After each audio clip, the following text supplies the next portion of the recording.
सो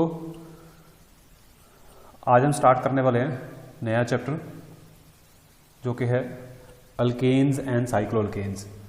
तो सबसे पहले हम डिस्कस करेंगे अल्केन्स के बारे में। ये चैप्टर कंप्लीट होने के बाद हम साइक्लोअल्केन्स को डिस्कस करेंगे। ओके, तो अल्केन क्या होते हैं हमने पहले वो डिस्कस करना है। The alkanes are the simplest organic compounds. ठीक है, सबसे सिंपलेस्ट कंपाउंड जो हमारे पास ऑर्गेनिक केमिस्ट्री में है, जो हाइड्रोकार्बन्स होते हैं, उनमें भी हमारे पास तीन कैटेगरीज होती हैं। एक होते हैं हमारे पास अल्केन्स, अल्कीन्स, अल्काइंस। उसके बाद हम साइक्लोअल्केन्स की बात करते हैं और फिर उसके बाद आ जाते हैं हमारे पास एरोमेटिक कंपाउंड्स। ठीक है, तो सिंपलेस्ट जो हाइड्रोकार्बन हम बात करते हैं that are the alkanes. We can say the alkanes are the simplest hydrocarbons. Okay, तो क्या ऐसा होता है इनके अंदर कि जो हमारे पास अल्केन्स होते हैं उनमें जो कार्बन कार्बन बॉन्ड होती है वो सैचुरेटेड होती है। मीन्स जो भी हमारे पास अल्केन्स होंगे, हायर अल्केन्स होंगे, सबके अंदर हमारे पास क्या होगी, कार्बन कार्बन सिंगल बॉन्ड होगी। मीन्स वहाँ पे सैचुरेशन होगी। ठीक है, अनसैचुरेशन तब आती है जब हमारे पास जो एक प्रॉपर चेन चल रही होती है उसके अंदर कोई डिफरेंट हमारे पास क्या आ जाए, बॉन्ड आ जाए। मीन्स डबल बॉन्ड या ट्रिपल बॉन्ड आ जाए तो उसको हम बोलते हैं अनसैचुरेशन आ जाना। तो alkanes are the saturated hydrocarbons and the simplest hydrocarbons which are known till today. Okay, so यहाँ पे हमारे पास क्या होते हैं, हाइड्रोजन होते हैं। हर कार्बन के पास क्या होंगे, हाइड्रोजन्स होंगे और कार्बन कार्बन बॉन्डिंग होगी। ठीक है, so alkanes are the open chain saturated hydrocarbons and have the general formula CnH2n+2। ठीक है, and N is the number of carbon atoms, number of carbon atoms.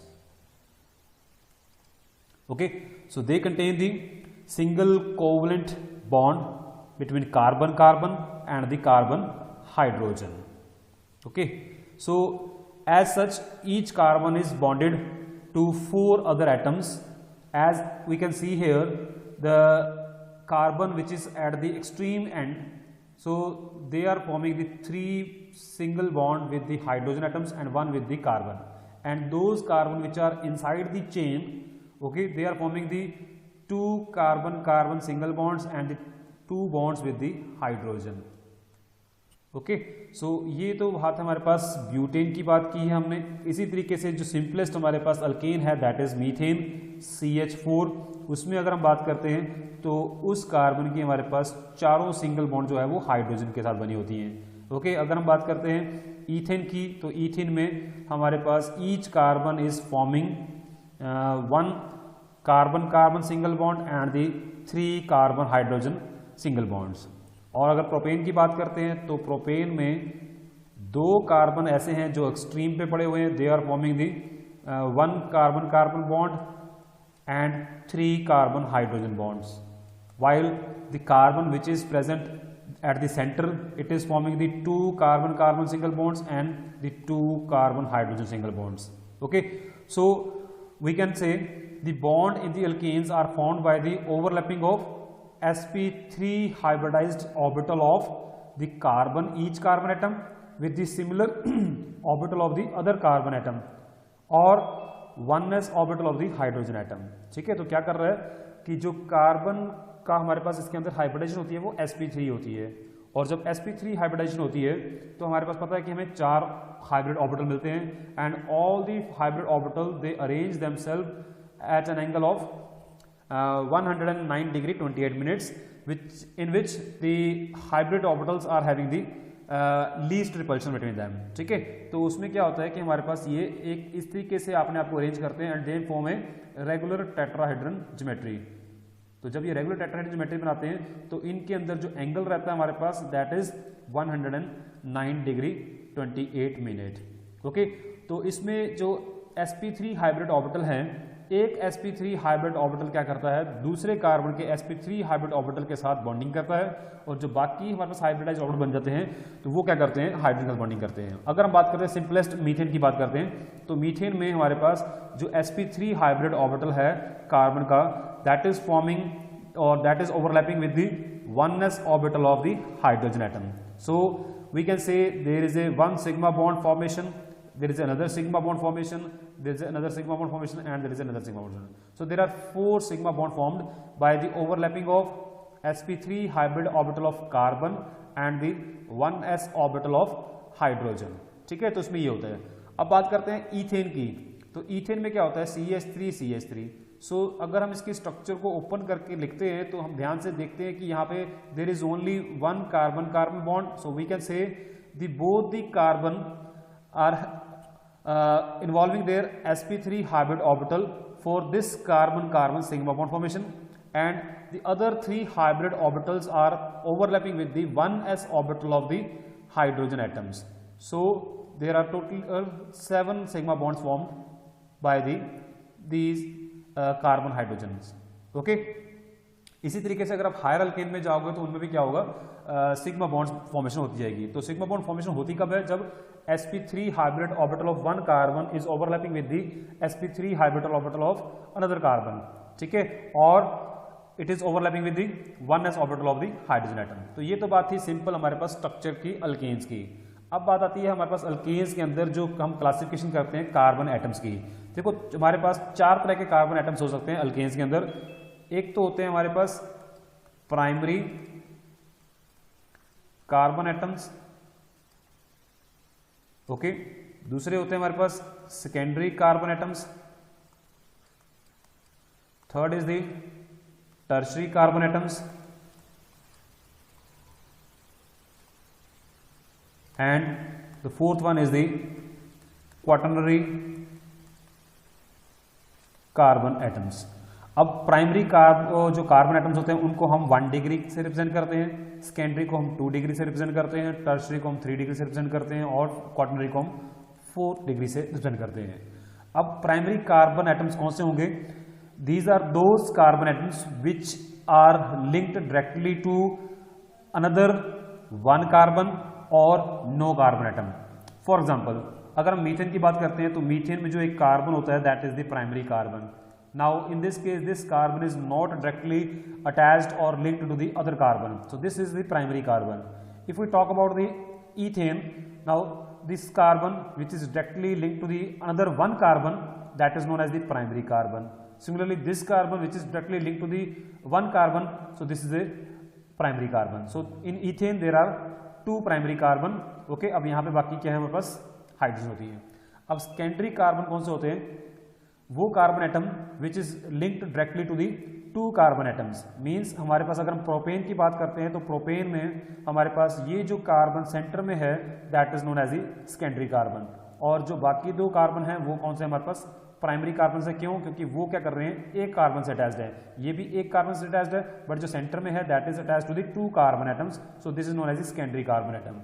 Similarly tertiary की बात करते हैं तो टर्शरी कार्बन एटम्स वो होंगे जो डायरेक्टली 3 कार्बन से अटैच्ड होंगे, मीन्स लाइक दिस।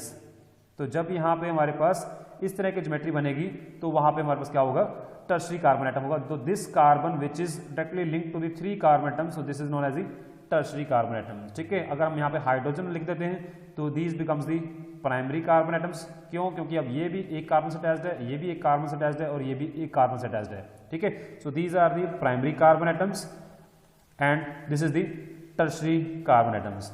और क्वाटर्नरी की बात करते हैं तो जब हमारे पास एक कार्बन डायरेक्टली 4 कार्बन से अटैच्ड होता है तो उस कार्बन को हम क्या बोलते हैं, क्वाटर्नरी कार्बन एटम बोलते हैं। तो this carbon is quaternary carbon. अगर हम इनको आगे एक्सटेंड ना करें, यहाँ पे हाइड्रोजन लिख देते हैं, तो हमारे पास ये प्राइमरी कार्बन एटम्स बन जाते हैं, ठीक है। तो these are the primary carbon atoms, okay.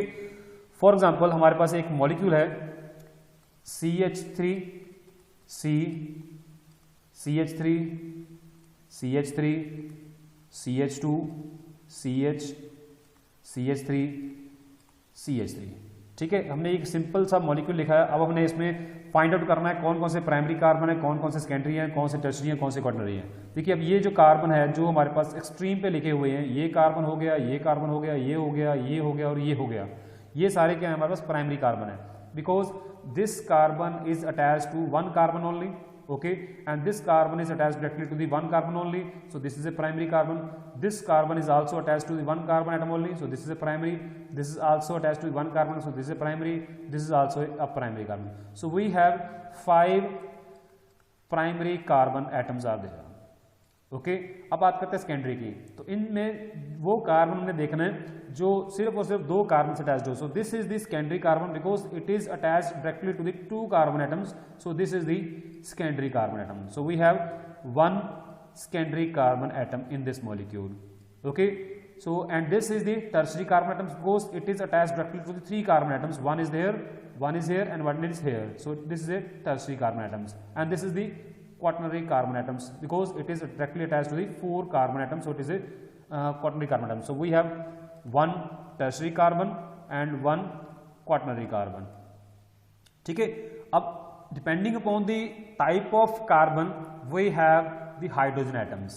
ठीक है, उनको भी हम ऐसे क्लासिफाई कर सकते हैं जैसे primary hydrogens, secondary hydrogens, tertiary hydrogens and so on. ठीक है, तो क्वाटरनरी कार्बन के ऊपर कोई हाइड्रोजन नहीं है तो हमारे पास वहां पे क्वाटरनरी हाइड्रोजन नहीं होता। प्राइमरी, सेकेंडरी और टर्शियरी वहां पे क्या होंगे, हाइड्रोजन होंगे। अगर हमारे पास प्राइमरी कार्बन है तो उसके साथ हमेशा 3 हाइड्रोजन होंगे। ओके, अगर हमारे पास सेकेंडरी कार्बन है तो उसके साथ हमारे पास 2 हाइड्रोजन होंगे। ओके, और अगर हमारे पास टर्शियरी कार्बन है तो उसके पास क्या होगा, हमारे पास 1 हाइड्रोजन होगा। और क्वाटरनरी के पास क्या है, कोई भी हमारे पास हाइड्रोजन नहीं होगा। ठीक है, अब हम यहाँ बात करते हैं हमारे पास कितने प्राइमरी कार्बन एटम्स हैं, देयर आर 5। तो एक के साथ 3 है तो टोटल कितने हो जाएंगे हमारे पास, we will be having the 15 hydrogen atoms, 15 primary hydrogen atoms होंगे। ओके, अब एक हमारे पास क्या सेकेंडरी कार्बन है तो एक के पास हमारे पास कितने होते हैं, 2 हाइड्रोजन होते हैं, तो यहाँ पर हमारे पास 2 सेकेंडरी हाइड्रोजन होंगे। टर्शियरी के पास हमारे पास 1 होता है तो यहाँ पे 1 ही टर्शियरी कार्बन है तो हमारे पास 1 टर्शियरी हाइड्रोजन होगा।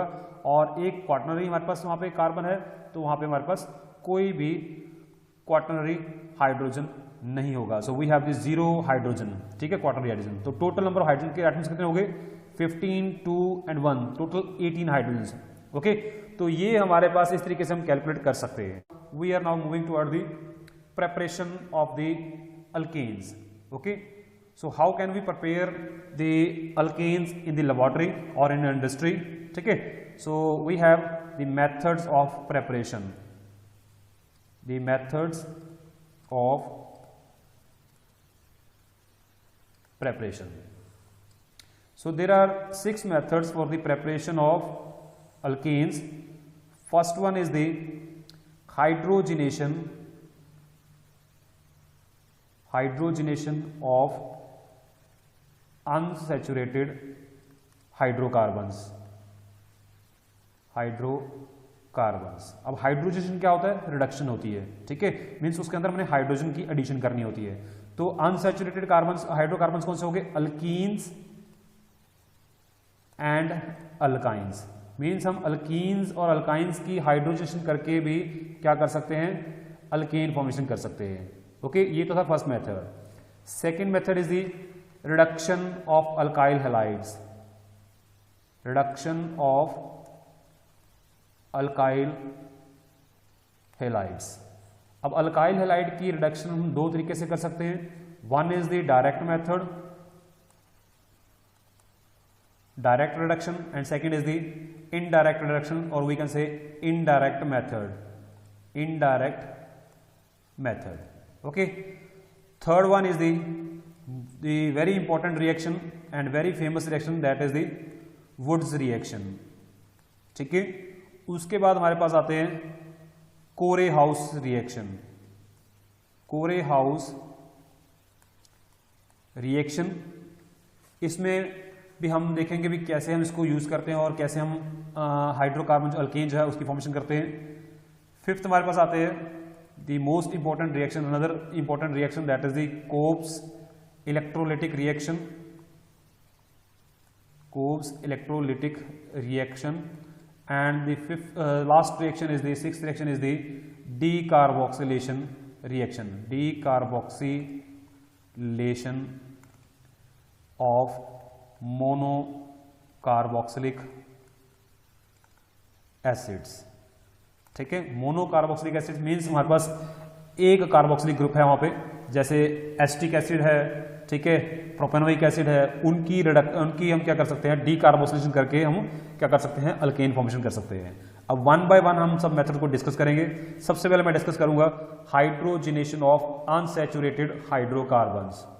अब देखिए, first is the hydrogenation of unsaturated hydrocarbons. Okay, so alkenes और alkynes can react with the hydrogen in the presence of a catalyst. तो हम catalyst यहाँ पे क्या यूज करेंगे, या तो निकल या फिर प्लैटिनम या फिर पैलेडियम. ठीक है, तो कोई भी अल्कीन है CnH2n, ठीक है, उसके अंदर हम क्या कर रहे हैं, हाइड्रोजन ऐड कर रहे हैं. इन द प्रेजेंस ऑफ निकल अगर हम ऐड करेंगे तो हमें वहाँ पे थोड़ा सा इसको हीट करना पड़ेगा, अदरवाइज नॉर्मल रूम टेम्परेचर पे ये रिएक्शन नहीं होती है. अगर हम प्लैटिनम और प्लेडियम यूज कर रहे हैं तो वहाँ पे हम रूम टेम्परेचर रिएक्शन कर सकते हैं. निकल की रिएक्टिविटी रूम टेम्परेचर में बहुत कम होती है, इसलिए हमें वहाँ पे हीट करना पड़ता है. ठीक है, तो अल्कीन्स के अंदर जब हाइड्रोजन हम ऐड करते हैं तो वहाँ पे निकल कैटलिस्ट रख के हम वहाँ पे उसको हीट करते हैं, तो वहाँ पे हमारे पास डबल बॉन्ड की क्या होती है, रिडक्शन हो जाती है, उसके अंदर हाइड्रोजन ऐड हो जाती है और हमारे वहाँ पे अल्केन फॉर्मेशन रहता है. For example we have simple ethene. तो ईथीन के अंदर जब हाइड्रोजन हम ऐड करते हैं in the presence of nickel at 525 to 575 kelvin temperature पे, तो हमारे पास वहाँ पे ईथेन फॉर्मेशन होती है. ठीक है, similarly if we take the alkynes that is CnH2n-2, so we have to add the 2 moles of the hydrogen because हमने 2 डबल बॉन्ड तोड़नी है वहाँ पे. Under similar condition we will get the alkanes. Okay, so CnH2n+2 formation हो जाएगा. ठीक है, so this reaction is known as the Sabatier. This reaction is known as the Sabatier and Sandon reactions. Okay, this reaction is known as the Sabatier and Sandon's reaction. Okay, अब जैसा कि मैंने बताया कि निकल अगर हमने यूज करना है तो हमें टेम्परेचर इंक्रीज करना पड़ेगा. अगर हमें प्लैटिनम और प्लेडियम यूज करते हैं तो हम रूम टेम्परेचर पे भी रिएक्शन कर सकते हैं. और इस रिएक्शन की एक ड्रॉबैक ये है कि अगर हमने मीथेन की फॉर्मेशन करनी है तो मीथेन की जो फॉर्मेशन है वो इस रिएक्शन से नहीं हो सकती. So methane can not be prepared by this method because हमें जो लोएस्ट अल्कीन या अल्काइन यूज करनी है वो 2 कार्बन की यूज होती है. अगर हम बात करते हैं लोएस्ट अल्कीन तो दैट इज द ईथीन. अगर हम बात करते हैं अल्काइन की तो दैट इज द ईथाइन. तो जब इनकी रिडक्शन होगी तो यहाँ से हमें ईथेन मिलेगा. ठीक है, इसकी भी रिडक्शन होगी तो हमें ईथेन मिलेगा. ठीक है, we do not have any alkene or alkyne with 1 carbon. ठीक है, तो सिंपलेस्ट जो अल्कीन है that is of 2 carbon, simplest alkyne is also of 2 carbon atom. So we will get the simplest alkane of the 2 carbon. Methane can not be prepared by this method. Okay, तो second method है हमारे पास that is the reduction of alkyl halides. जैसा कि मैंने बताया कि halides की जो रिडक्शन है हम 2 मेथड से कर सकते हैं. एक तो है डायरेक्ट मेथड जिसमें हमने अल्काइल हेलाइड की डायरेक्ट रिडक्शन करनी है. दूसरा हमारे पास है इनडायरेक्ट मेथड, मींस हम उस अल्काइल हेलाइड का पहले कुछ और बनाएंगे फिर उसकी हम रिडक्शन करते हैं. ठीक है, सो डायरेक्ट रिडक्शन में क्या है कि जो भी हमारे पास अल्काइल हेलाइड है, सपोज हमारे पास RX हम लिख देते हैं, R कोई अल्काइल ग्रुप है, अल्काइल हेलाइड, यहाँ पे X इज कुछ भी हो सकता है, आयोडाइड ब्रोमाइड हेलाइड कुछ भी हो सकता है. तो जब डायरेक्ट रिडक्शन करनी है तो डायरेक्ट रिडक्शन हमारे पास हो सकती है by using the zinc and HCl. ठीक है, रिड्यूसिंग एजेंट है जिंक और HCl का मिक्सचर, और we can use the zinc copper couple. ठीक है, इन अल्कोहल. ठीक है, या फिर हम पैलेडियम कैटलिस्ट यूज कर सकते हैं और वहां पे हाइड्रोजन पास कर सकते हैं. ठीक है, इन तीनों रिएजेंट के साथ हम क्या कर सकते हैं, अल्काइल हैलाइड की डायरेक्ट रिडक्शन हम कर सकते हैं और हमारा डिजायर्ड जो प्रोडक्ट है हमें अल्केन मिल जाएगा और वहां पे HX हमारा निकल जाएगा. ठीक है, तो सपोज हमने वहां पे क्या लिया, ब्यूटाइल ब्रोमाइड ले लिया हमने, CH3 CH2 CH2 CH2Br.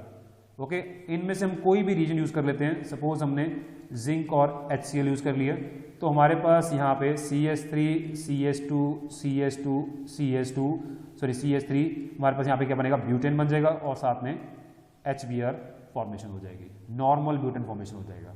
Okay, similarly if we take the isopropyl chloride, if we take the isopropyl chloride and we are passing the hydrogen gas in the presence of palladium, so again this bond will break up and we will get the 3 carbon alkane, that is the propane, normal propane. So in this case we will get the normal propane as the product and HCl will be released. ठीक है, so this is the direct reduction. Okay, so एक और चीज है जो direct reduction हम कर सकते हैं, that is by using the hydrogen iodide and the red phosphorus. एक रीजन हमारे पास और भी है, that is red phosphorus and the hydrogen iodide. So उस केस में हम जो अल्काइल हैलाइड लेंगे वो हम अल्काइल आयोडाइड लेंगे, क्योंकि iodide is a better leaving group, तो वो बॉडी इजिली क्या लीव कर सकता है वहाँ पे. ठीक है, when we treat the alkyl iodide with HI in the presence of red phosphorus we get the alkane and iodine gas. ठीक है, so this is the direct reduction of the alkyl halide, जिसमें हमने direct कोई reducing agent use किया और उस bond को वहां से हमने सब्स्टिट्यूट करके वहां पे हमने हाइड्रोजन लगा दिया. ठीक है, so this is the direct reduction. Second is the indirect reduction. तो indirect reduction में क्या होता है कि हम indirect reduction में पहले उस अल्काइल हैलाइड को हम कन्वर्ट करते हैं ग्रिग्नार्ड रिएजन में, ग्रिग्नार्ड रिएजन में कन्वर्ट करते हैं. अब ग्रिग्नार्ड रिएजन क्या होता है, RMgX मींस हमारे पास कोई अल्काइल हैलाइड है, उसको हम मैग्नीशियम के साथ किसी एक सॉल्वेंट में, जो कि हम लेते हैं dry ether, dry ether solvent में रिएक्ट कराते हैं, तो ये मैग्नीशियम जो है इन दोनों के बीच में इंसर्ट हो जाता है, तो it forms the RMgX. So this compound is known as the Grignard reagent. अब ये ग्रिग्नार्ड रिएजेंट क्या है, हमारे पास बहुत ही रिएक्टिव कंपाउंड है. इवन ये वाटर के डालने से ये डीकम्पोज कर जाता है, और जैसे ही वाटर इसमें डलता है तो ये डीकम्पोज करके हमें क्या देता है, हमें ये एक अल्केन देता है. जो भी यहाँ पे अल्काइल ग्रुप होगा उसका अल्केन बन जाएगा, और बाकी हमारा एक सॉल्ट बन जाएगा मैग्नीशियम OH और X. मींस वाटर में से H जो है वो अल्काइल के साथ चला जाएगा और जो OH ग्रुप है वो मैग्नीशियम हैलाइड के साथ चला जाएगा. ठीक है, तो अगर सपोज हमारे पास यहाँ पे मिथाइल मैग्नीशियम आयोडाइड है और उसमें हमने वाटर डाल दिया या वाटर के साथ वो रिएक्ट कर गया, तो वहाँ पे वो मीथेन गैस प्लस MgOH और वहाँ पे क्या बनाएगा, वो आयोडाइड बनाएगा. ठीक है, सो इस तरीके से हमारे पास इनडायरेक्ट रिडक्शन हो सकती है अल्काइल हैलाइड की. तो ये होती कैसे है, रिएक्शन करते कैसे हैं. देखिए क्या होता है कि एक राउंड बॉटम फ्लास्क में हम क्या लेते हैं, ड्राई ईथर लेते हैं. यहाँ पे हमने ले लिया ड्राई ईथर और उसमें डाल देते हैं हम मैग्नीशियम के छोटे छोटे पीस रिबन जो हम डाल देते हैं, और इसको हम क्या करते हैं, ड्रॉपिंग फनल यहाँ पे अटैच कर देते हैं, जिसमें हमारे पास क्या होता है, हमारे पास जो हमारा सॉल्वेंट है, जो हमारा कंपाउंड है, that is the alkyl halide. बीच में हमारे पास क्या पड़ा हुआ है, मैग्नीशियम पड़ा हुआ है. तो ड्रॉप बाय ड्रॉप इसकी एडिशन होती है. जैसे ही अल्काइल हैलाइड जो है इसके अंदर जाता है, मैग्नीशियम उसके साथ रिएक्ट करता है और वहाँ पे हमारे पास RMgX जो है फॉर्मेशन होती है. और ये ड्राई ईथर सॉल्वेंट में ही क्या है, वहाँ पे स्टेबल है. जैसे ही अगर हम ईथर उसमें से इवेपोरेट कर देंगे तो ये डीकम्पोज कर जाएगा. ठीक है, क्योंकि मॉइस्चर जो है वो इसके रिएक्ट कर जाएगा और वहाँ पे ये बॉन्ड ब्रेक हो जाएगी और मॉइस्चर में से हाइड्रोजन एटम जो है ये अल्काइल ग्रुप लेके वहाँ पे अल्केन बना देगा, और पीछे हमारे पास एक सॉल्ट फॉर्मेशन हो जाएगी जो एक मैग्नीशियम हैलाइड और हाइड्रोक्साइड का कंपाउंड होगा. ठीक है, दैट इज MgOH और X. ये एक साल्ट फॉर्मेशन हो जाएगी, वो जो नीचे बैठ जाएगा हमारे पास. ठीक है, और जो अल्केन है वो मोस्टली गैसेस बनती हैं, वो एस्केप हो जाएंगी. सो ये हमारा प्रोसेस है सेकंड मेथड, जिसमें हमने अल्काइल हैलाइड की रिडक्शन की है. थर्ड मेथड है हमारे पास, that is the Wurtz reaction. So Wurtz reaction में क्या होता है कि इसमें दो अल्काइल हैलाइड्स की जो है यूनियन होती है इन the presence of sodium atom. ठीक है, इन the presence of sodium atom in the dry solvent, dry ether में हम. तो क्या होता है कि अल्काइल हैलाइड एक मॉलिक्यूल दो सोडियम एटम के साथ, दूसरा हमारे पास अल्काइल हैलाइड ऐसे इस तरीके से अटैक होते हैं. ड्राई ईथर वहाँ पे सॉल्वेंट होता है और वहाँ पे हमारे पास अल्केन बनती है, double the number of alkane बनेगी और सोडियम आयोडाइड साल्ट बनेगा. मीन्स जितने कार्बन का हमने अल्काइल हैलाइड लिया उससे डबल कार्बन का हमारे पास क्या बन गया, अल्केन फॉर्मेशन हो जाता है. तो ये होता क्या है, इस तरीके से हमारे पास ये दो हैलाइड दो सोडियम एटम के साथ सोडियम हैलाइड जो है वो बना के निकल जाते हैं और अल्केन फॉर्मेशन होती है. ये कार्बन कार्बन बॉन्ड क्या आपस में जाने होती है. और we can say the Wurtz reaction is the reaction in which the two carbon carbon atoms join together and form a alkane. ठीक है, और इस रिएक्शन की खासियत यह है कि इसमें हमारे पास सिमेट्रिकल अल्केन्स बनते हैं. सिमेट्रिकल अल्केन्स बनते हैं। मीन्स अगर हमने एक कार्बन वाला यहाँ पे अल्काइल हैलाइड लिया है, सपोज हमने यहाँ पे मिथाइल क्लोराइड लिया है, तो हमारे पास वहाँ पे ईथेन फॉर्मेशन होगी। अगर हमने इथाइल क्लोराइड या आयोडाइड लिया है तो वहाँ पे हमारे पास ब्यूटेन फॉर्मेशन होगी, क्योंकि दो मॉलिक्यूल जुड़ रहे हैं, दो अल्काइल ग्रुप जुड़ रहे हैं, तो वहाँ पर जितने भी कार्बन होंगे उससे डबल कार्बन का बनेगा। मीन्स हमेशा इवन कार्बन वाला हमारे पास क्या बनेगा, वहाँ पे अल्केन फॉर्मेशन होगा।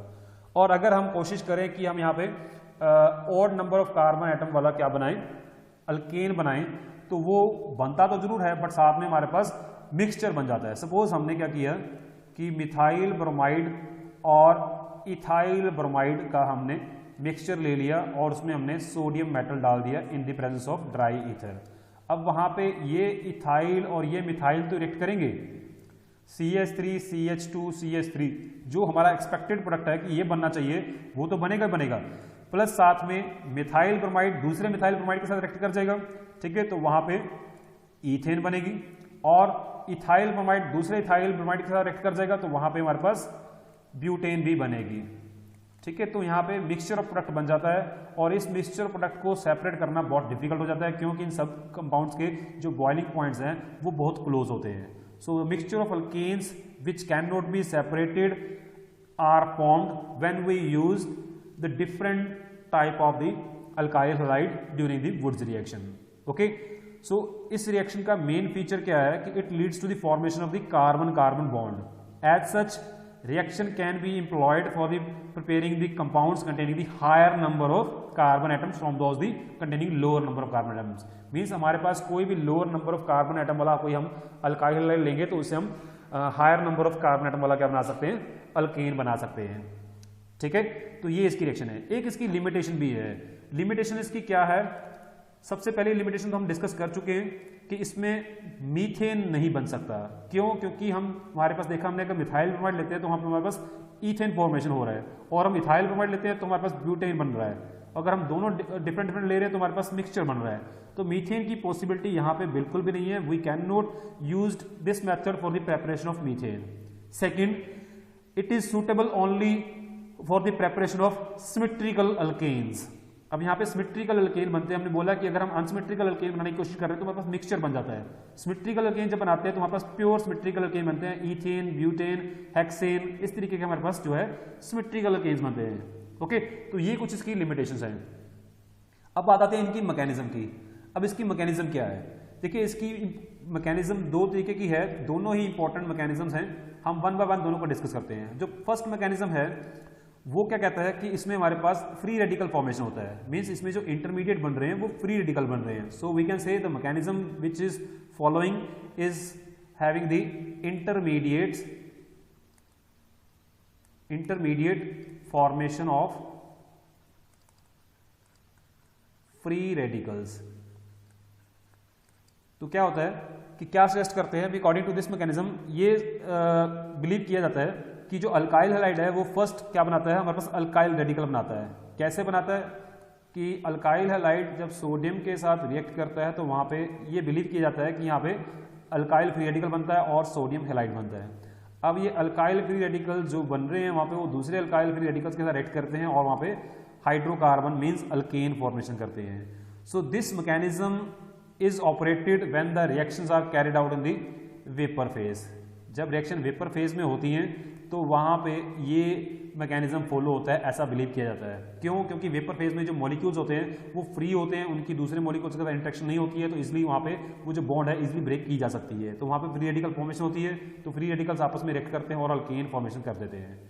सेकेंड मेथड है कि वो उसमें सपोज करके चलते हैं, जो मैकेनिज्म दूसरी मैकेनिज्म है उसमें मान के चलते हैं कि जो इंटरमीडिएट फॉर्मेशन है उसमें ऑर्गेनोमेटालिक कंपाउंड बनते हैं। जब इंटरमीडिएट बनता है तो वहाँ पे ऑर्गेनोमेटालिक कंपाउंड बनता है, ठीक है। तो second is the intermediate formation of organometallic compounds. Okay, तो इसमें क्या होता है कि जो हमारे पास अल्काइल हैलाइड है, the alkyl halide it react with the sodium and it forms the alkyl sodium which is a organometallic compound, and sodium halide, means इसमें अब हमारे पास एक मेटल है और एक अल्काइल ग्रुप है, so it is a organometallic compound. So next step में क्या होता है कि जो हमारे पास ये अल्काइल सोडियम है जो ऑर्गेनोमेटेलिक कंपाउंड है, it react with the another molecule of alkyl halide and it forms the alkane and another molecule of sodium halide. Okay, so ये रिएक्शन बिलीव की जाती है कि सोल्यूशन फेज में होती है। Okay, so these are occurred in solution phase. Okay, this mechanism operates when the reaction is carried out in the solution phase, and the above mechanism in which the free radicals are formed, that reaction occurs when the reaction is carried out in the vapor phase.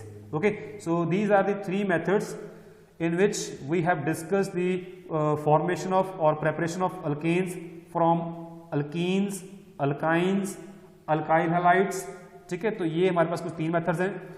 तो next method, fourth method, that is Corey House synthesis, that we will discuss in the next lecture.